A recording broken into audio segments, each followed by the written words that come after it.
Salam sejahtera dalam naungan Tuhanku Yesus Kristus. Selamat malam Bapak Ibu yang terkasih di dalam Tuhan. Kita senantiasa bersyukur pada Tuhan. Pada malam hari ini kita bisa bersekutu dalam persekutuan pekabaran Injil. Walaupun kita tidak bisa berjumpa di gereja, namun Tuhan mempunyai berbagai macam cara. Kita bisa beribadah secara daring atau online. Dan kita senantiasa berharap pada Tuhan dengan kasih yang dari surga.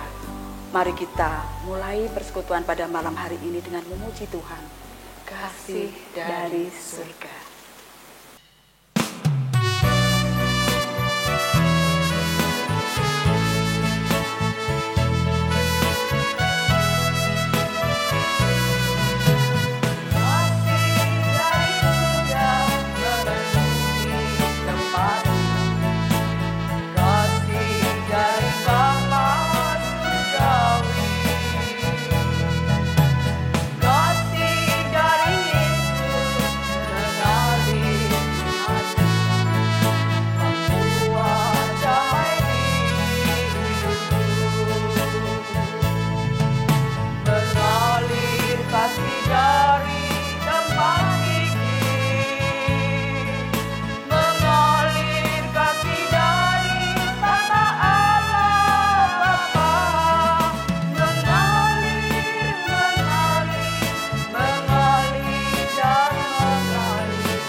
Sebelum melanjutkan persekutuan pada malam hari ini, mari kita mohon pimpinan Tuhan terlebih dahulu. Mari kita berdoa. Bapa yang Maha Kasih, yang kami sembah di dalam nama Tuhanku Yesus Kristus. Kami bersyukur dan berterima kasih ya Bapa.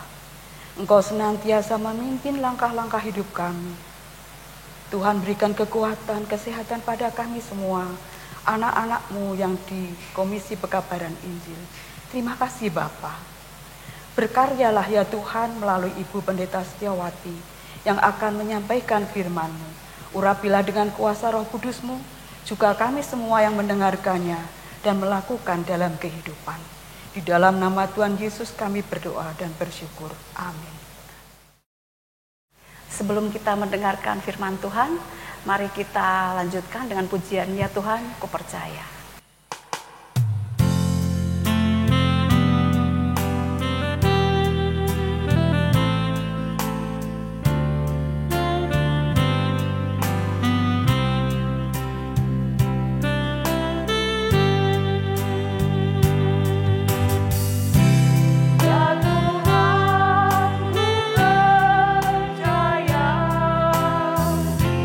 Aku percaya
Selamat malam Bapak, Ibu, Saudara, dan rekan-rekan dalam Komisi PI.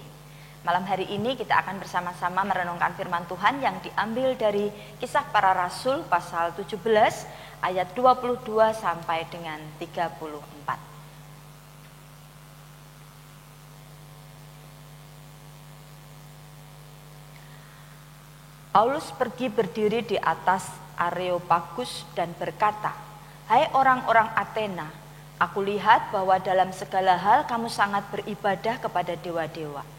Sebab ketika aku berjalan-jalan di kotamu dan melihat-lihat barang-barang pujaanmu, aku menjumpai juga sebuah mezbah dengan tulisan kepada Allah yang tidak dikenal. Apa yang kamu sembah tanpa mengenalnya, itulah yang kuberitakan kepada kamu. Allah yang telah menjadikan bumi dan segala isinya, Ia yang adalah Tuhan atas langit dan bumi, tidak diam dalam kuil-kuil buatan tangan manusia dan juga tidak dilayani oleh tangan manusia seolah-olah ia kekurangan apa-apa. Karena Dialah yang memberikan hidup dan nafas dan segala sesuatu kepada semua orang. Dari satu orang saja Ia telah menjadikan semua bangsa dan umat manusia untuk mendiami seluruh muka bumi, dan Ia telah menentukan musim-musim bagi mereka dan batas-batas kediaman mereka, supaya mereka mencari Dia dan mudah-mudahan menjamah dan menemukan Dia, walaupun Ia tidak jauh dari kita masing-masing. Sebab di dalam Dia kita hidup, kita bergerak, kita ada, seperti yang telah juga dikatakan oleh pujangga-pujanggamu, sebab kita ini dari keturunan Allah juga. Karena kita berasal dari keturunan Allah, kita tidak boleh berpikir bahwa keadaan ilahi sama seperti emas atau perak atau batu ciptaan kesenian dan keahlian manusia. Dengan tidak memandang lagi zaman kebodohan, maka sekarang Allah memberitakan kepada manusia bahwa di mana-mana semua mereka harus bertobat. Karena Ia telah menetapkan suatu hari pada waktu mana Ia dengan adil akan menghakimi dunia oleh seorang yang telah ditentukannya. Sesudah Ia memberikan kepada semua orang suatu bukti tentang hal itu dengan membangkitkan Dia dari antara orang mati. Ketika mereka mendengar tentang kebangkitan orang mati, maka ada yang mengejek dan yang lain berkata, "Lain kali saja kami mendengar engkau berbicara tentang hal itu." Lalu Paulus pergi meninggalkan mereka. Tetapi beberapa orang laki-laki menggabungkan diri dengan dia dan menjadi percaya. Di antaranya juga Dionysius, anggota majelis Areopagus, dan seorang perempuan bernama Damaris, dan juga orang-orang lain bersama-sama dengan mereka. Demikianlah firman Tuhan. Berbahagialah orang yang merenungkan dan melakukan dalam kehidupan sehari-hari. Bapak, Ibu, Saudara, dan rekan-rekan Komisi PI, suatu saat ketika saya melayani di satu gereja, rekan hamba Tuhan senior, dia berkata, "Tolong bantu doa ya, karena besok saya akan menjumpai Bapak si A, dia pemilik satu hotel, dan secara akademis Bapak si A ini dia sekolah atau studi sampai di S3 begitu. Nah, rupanya si A ini pengen berdiskusi dengan hamba Tuhan senior ini, dan memang pernah Bapak si A ini mengatakan, "Kalau kamu dapat berargumentasi dan argumentasimu itu buatku masuk akal, oke, aku mau masuk Kristen." Dan memang pada hari berikutnya hamba Tuhan senior ini berjumpa dengan Bapak si A ini.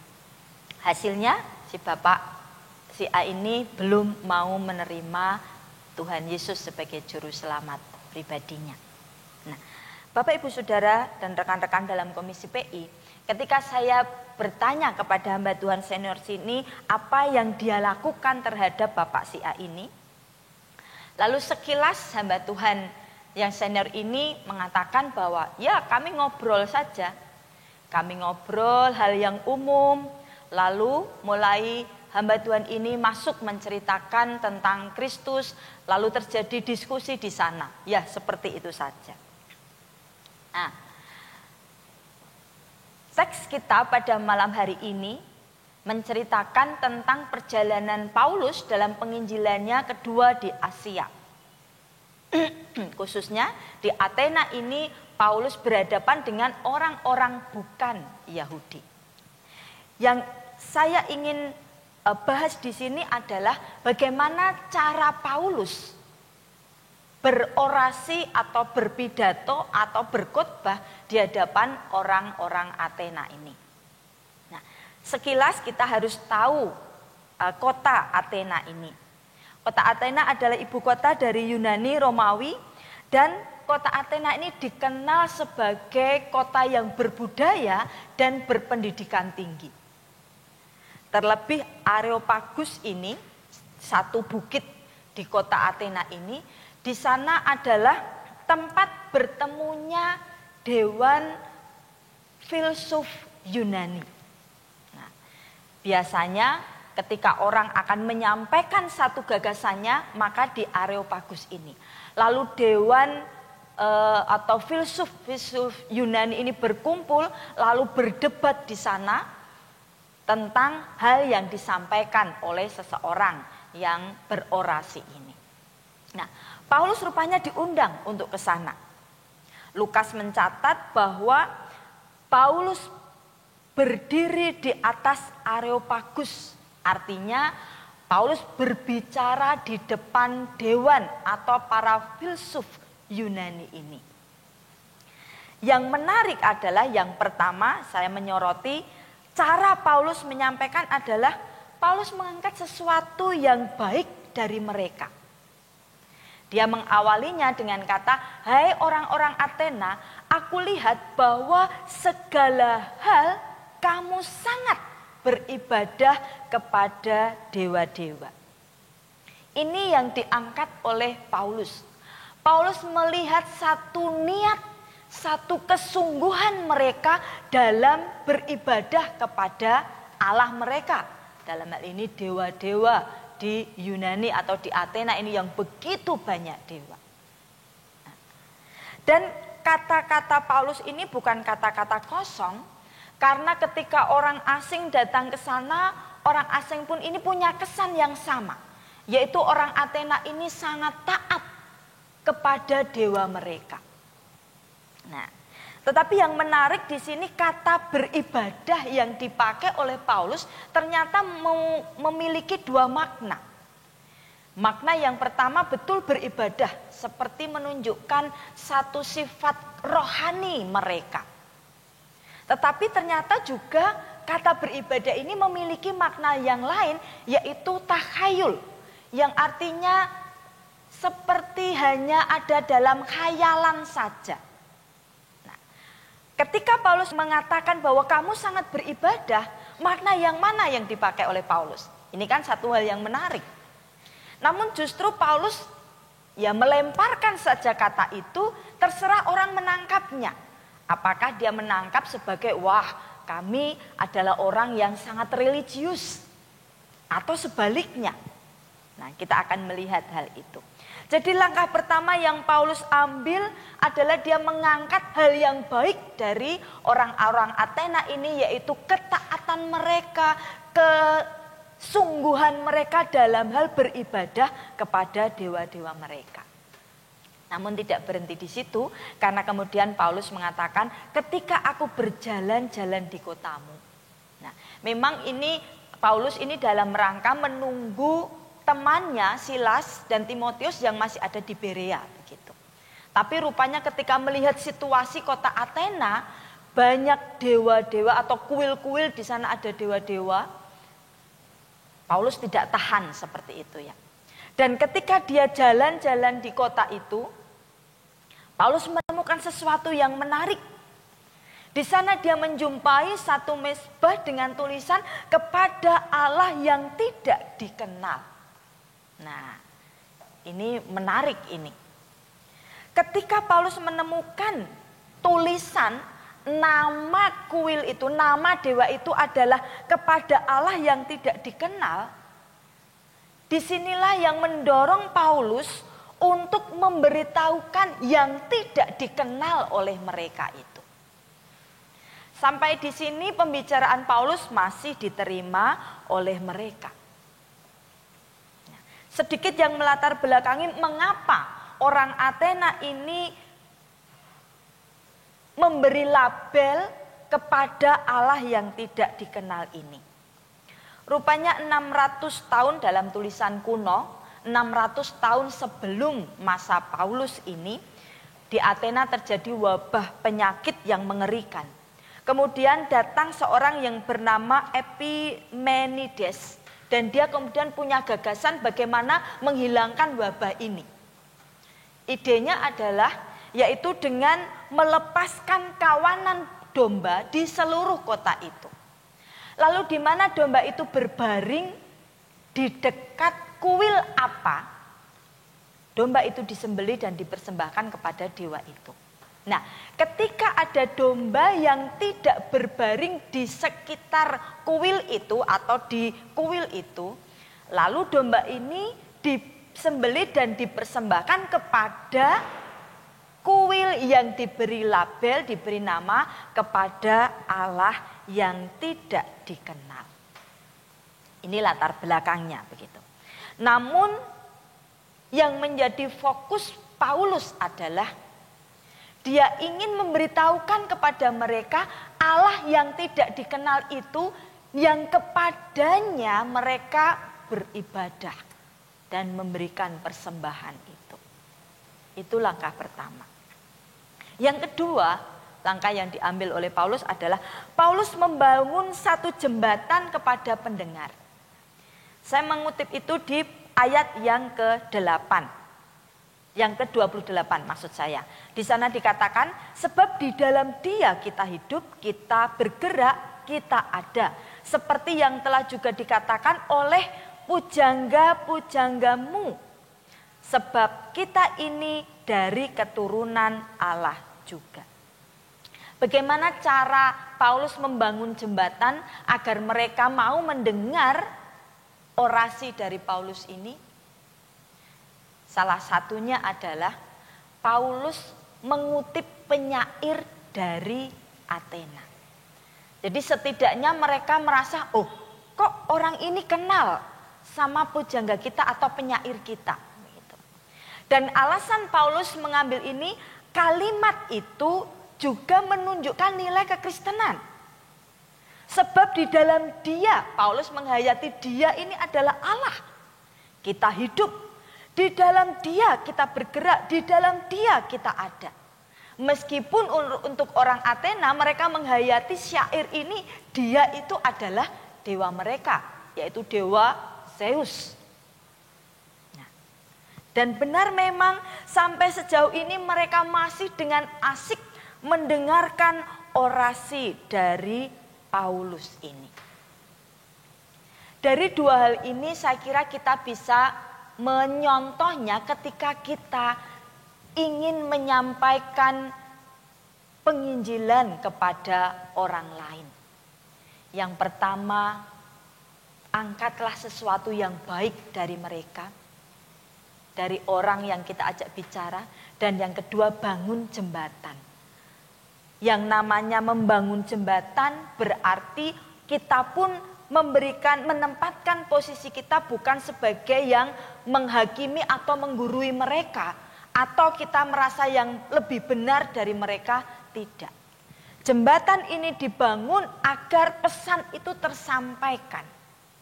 Demikian juga ketika Paulus berorasi di Athena ini, Paulus sama sekali tidak mengutip kitab suci atau kitab Taurat dari Yahudi. Bayangkan saja kalau Paulus mengutip dari kitab suci atau kitabnya orang Yahudi, kitab Taurat ini, wah tentu mereka langsung bubar. Tetapi Paulus secara implisit menyampaikan apa isi kitab suci, namun tidak secara eksplisit membawa kitab Taurat atau demikianlah kata Musa dan seterusnya, tidak demikian. Nah, Itu yang dilakukan oleh Paulus. Lalu yang ketiga, orientasi Paulus adalah pada pemberitaan, bukan pada hasil. Mengapa? Karena yang Paulus ingin tegaskan adalah bagaimana memberitahu mereka Allah yang benar itu yang mereka tidak kenal, tetapi mereka berbakti kepada Allah yang tidak dikenal itu. Nah, maka fokus dari Paulus adalah pemberitaannya. Pemberitaan tentang apa? Ya tentu tentang Allah yang benar itu. Apa yang Paulus sampaikan? Yang pertama, Paulus menyinggung tentang Tuhan Sang Pencipta di ayat yang ke-24. Allah yang telah menjadikan langit, menjadikan bumi dan segala isinya, Ia adalah Tuhan atas langit dan bumi. Paulus menegaskan bahwa langit bumi ini ada bukan kebetulan, tetapi ada Sang Pencipta. Siapa? Yaitu Allah. Allah yang menciptakan langit dan bumi. Nah, ketika mulai masuk bagian ini, orang mulai nih gelisah hatinya. Ada orang yang setuju karena memang ada orang yang menganggap dewa mereka adalah pencipta. Tetapi ada juga yang beranggapan bahwa dewa bisa diciptakan oleh mereka. Mulai gelisah mereka. Namun mereka masih terus mau mendengar apa yang disampaikan oleh Paulus ini. Paulus menegaskan Allah, Sang Pencipta segalanya. Dialah Tuhan atas langit dan bumi. Paulus mengajak orang-orang di Athena itu agar menyadari bahwa apa yang ada di sekitar kita, baik alam tumbuhan ini maupun yang ada di atas, di langit, itu ada karena Tuhan yang mengadakan. Lalu yang selanjutnya Paulus mengatakan Allah yang tidak diam dalam kuil-kuil buatan manusia. Sekali lagi Paulus menegaskan jika Tuhan adalah Sang Pencipta segalanya, baik yang di bumi maupun yang di langit, tentu saja Allah tidak akan setuju atau mau tinggal di dalam kuil yang dibuat oleh tangan manusia. Bagaimana mungkin Sang Pembuat, Sang Pencipta segalanya tinggal dalam buatan tangan manusia? Sekali lagi, ada sebagian orang yang tidak setuju akan hal ini. Karena buat mereka Allah dapat tinggal dalam kuil yang dibuat oleh manusia. Namun juga ada sebagian yang setuju bahwa Allah tidak bisa tinggal dalam kuil buatan manusia itu. Di ayat yang ke-25, Paulus juga menegaskan dan juga tidak dilayani oleh tangan manusia seolah-olah ia kekurangan apa-apa. Bahwa Tuhan tidak dilayani oleh tangan manusia. Dalam tradisi atau keyakinan orang-orang di Athena ini dengan dewa-dewa mereka, mereka mengakui bahwa dewa itu lebih tinggi dari manusia.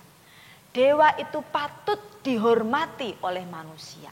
Dan mereka sadar dewa juga tidak butuh sesuatu yang ditawarkan oleh manusia. Karena dewa.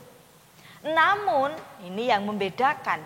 Mereka juga merasa bahkan meyakini bahwa dewa itu perlu dilayani oleh manusia. Mengapa? Karena dalam pemahaman mereka kalau dewa tidak dilayani manusia, bisa-bisa sang dewa murka. Lalu mendatangkan bencana dan malapetaka kepada manusia. Maka buat mereka meskipun punya pemahaman bahwa sang dewa lebih tinggi, lebih berkuasa dari manusia, namun tetap saja dewa membutuhkan pelayanan dari manusia agar sang dewa ini tidak marah kepada manusia atau mendatangkan malapetaka kepada manusia. Dari sisi manusia pun demikian.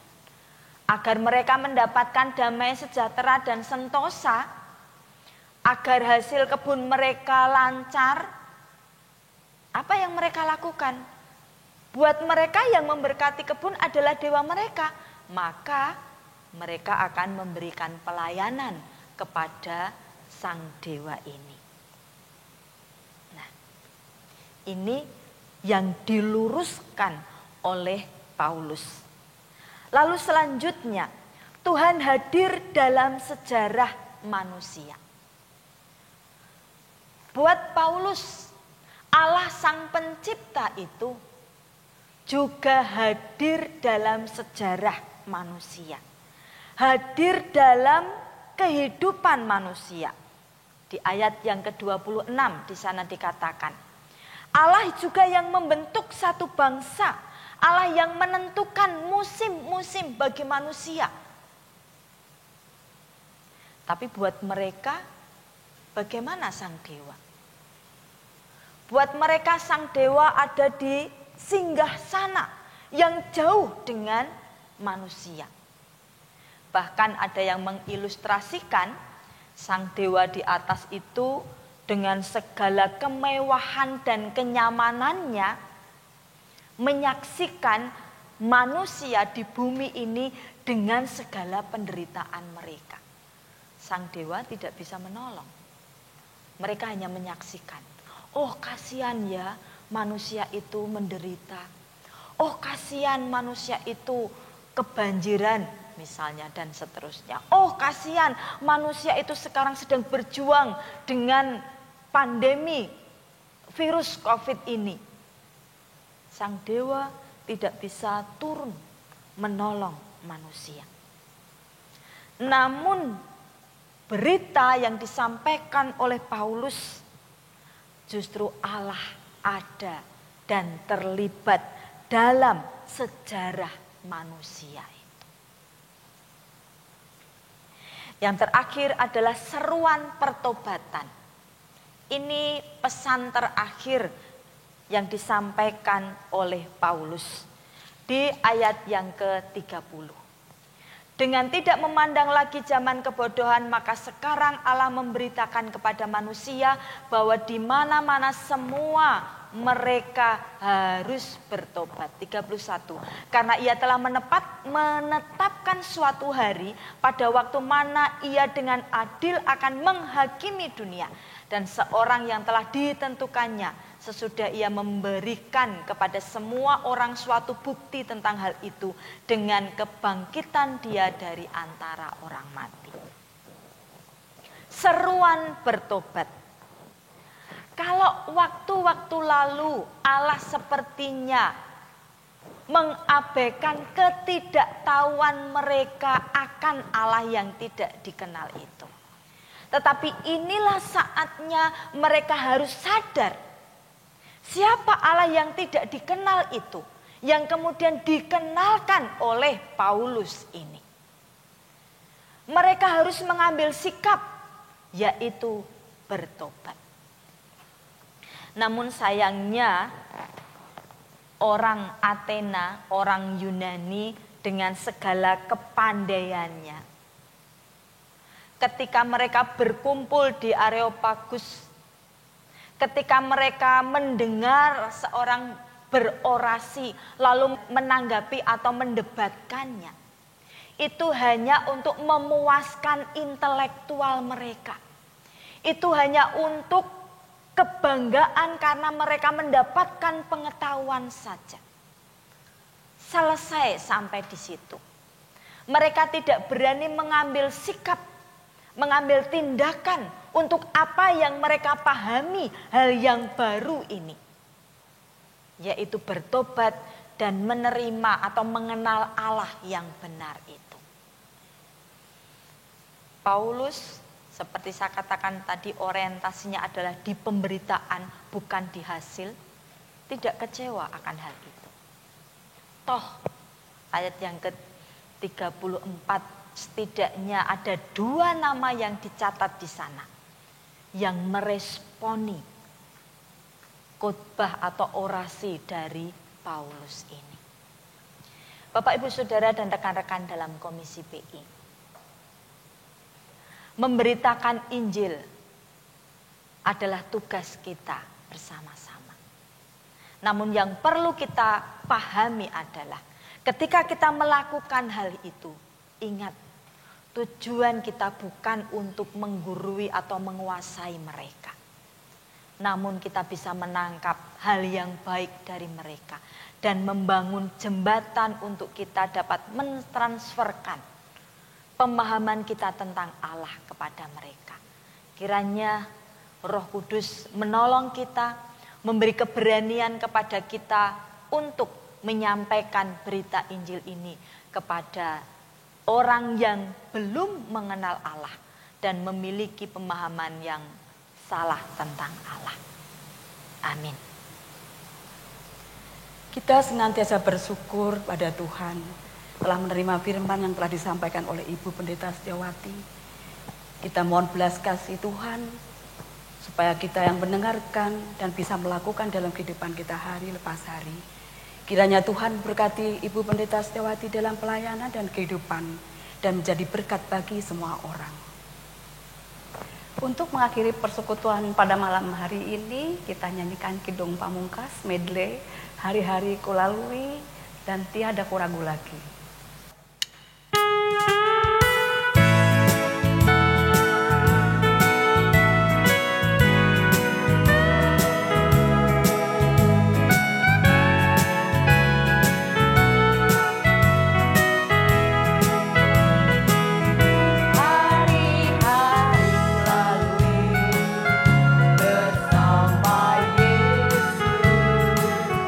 Suka duka ku jalani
doa penutup dan berkat akan disampaikan oleh Ibu Pendeta Setiawati.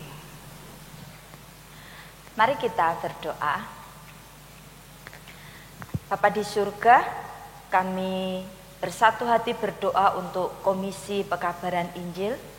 Di masa pandemi ini Tuhan terus memberikan semangat kepada mereka ya Tuhan, kesetiaan di dalam melayani Tuhan, juga kobaran hati untuk senantiasa memberitakan Injil.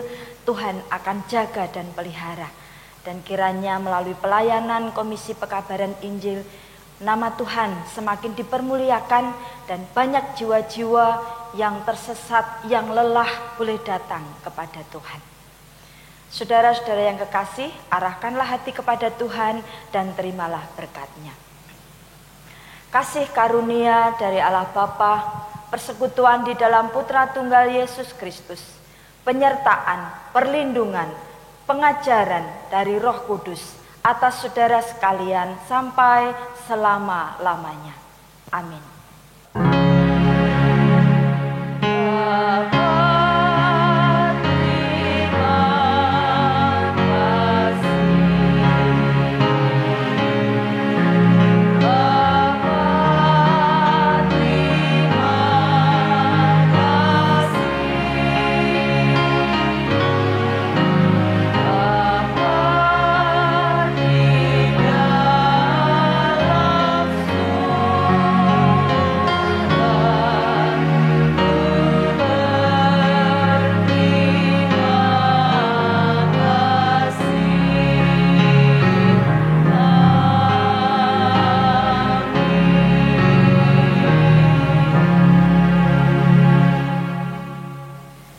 Persekutuan Komisi Pekabaran Injil pada malam hari ini telah selesai.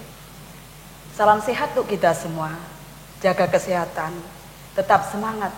Sampai jumpa dalam persekutuan mendatang. Tuhan Yesus memberkati.